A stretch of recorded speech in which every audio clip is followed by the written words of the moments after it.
বন্ধুরা আজ বানাবো চিকেন পপকর্ন। সন্ধ্যেবেলা চায়ের সাথে একটু খাস্তা মাছ কিছু খাওয়ার জন্য আমি বানাবো চিকেন পপকর্ন। তো পপকর্ন বানানোর জন্য আমি এখানে 500 গ্রাম চিকেন নিয়েছি। চিকেনগুলো একটু ধুয়ে নিয়েছি। এবার এই বড় বড় চিকেনগুলো থেকে আমি একটু ছোটো ছোটো পিস করে নেব। এরকম একটু ছোটো ছোটো পিস করে নিতে হবে। সব চিকেনগুলো থেকে আমি ছোটো ছোটো পিস করে নেব। দাদা চিকেনগুলো আমার ছোটো ছোটো করে কেটে নিয়েছি। এবার এর মধ্যে আমি কিছু মশলা মাখিয়ে নেব। দিয়ে দেবো স্বাদ মতো নুন। প্রথমে দিলাম আমি সাদা নুন, একটু বিট নুন দিয়ে দিলাম,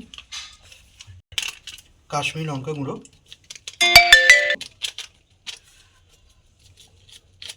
ধনে গুঁড়ো, মরিচ গুঁড়ো, একটু আদা বাটা, একটু রসুন বাটা, দিয়ে দেবো একটু চিলি সস, দিয়ে দেবো অল্প করে একটু চিনি, ডিম। এবার এই সসগুলো দিয়ে ডিমটা ফাটিয়ে দিয়ে দিলাম। এবার এগুলো সব ভালো করে আমি মেখে নেব। এগুলো সব ভালো করে আমি একটু মেখে নেব। এগুলো সব আমার মাখা হয়ে গেছে। এবার এগুলোকে আমি আধ ঘন্টার মতো রেস্টে রেখে দেবো। একটা করে নেবো, নিয়েছি এখানে ময়দা, দিয়ে দেবো অল্প একটু কর্নফ্লাওয়ার, গোলমরিচ গুঁড়ো, কাশ্মীরি লঙ্কা গুঁড়ো, স্বাদ মতো নুন। এবার আমি এগুলো সব ভালো করে একটু মিশিয়ে নেব। চিকেনগুলোকে আমি একটা একটা করে ময়দার মধ্যে দিয়ে দেবো।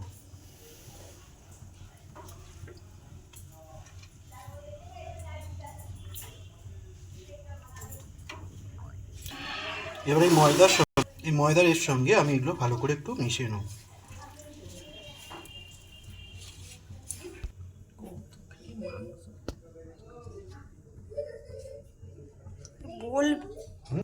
এইগুলো এবার আমি জলের মধ্যে আবার ডুবিয়ে দেবো।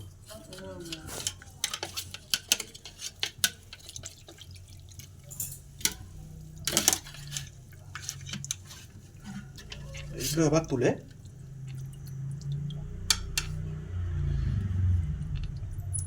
জলটা ভালো করে ঝরিয়ে নিয়ে আমি আবার ময়দার মধ্যে দিয়ে দেবো।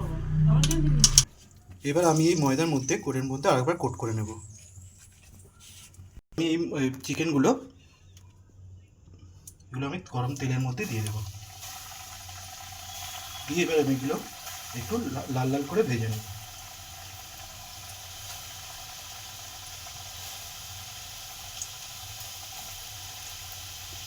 বাকিগুলো আমি সেম প্রসেসে করে নেব। প্রথমে একবার দিয়ে ভালো করে মিশিয়ে নিয়ে আবার জলে দিয়ে আবার একবার সেকেন্ড কোট করে নেব। এই পকোড়াগুলো আমার সব ভাজা হয়ে গেছে। চিকেন পপকর্নগুলো আমি তুলে নেব।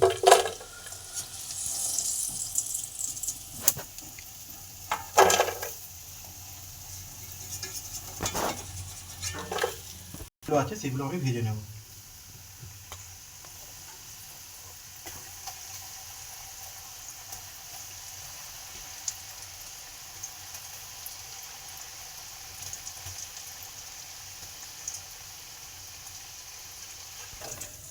এগুলো আমার সব পপকর্নগুলো আমার হয়ে গেছে। আমি এগুলো সব নামিয়ে নেবো এবার।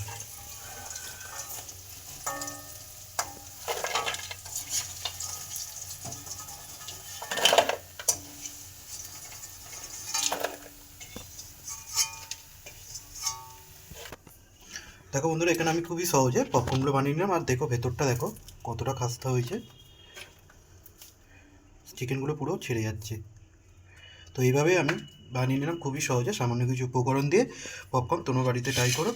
এই পপকর্ন ছোটো ছোটো সন্ধ্যাবেলা আমি ছোটো ছোটো পপকর্ন আর সসের সঙ্গে আজকে সন্ধ্যাটা আমাদের চলবে। বন্ধুরা দেখা হবে অন্য কোনো রেসিপি নেবে, দেখা হবে অন্য কোনো ব্লগে। তো টাটা।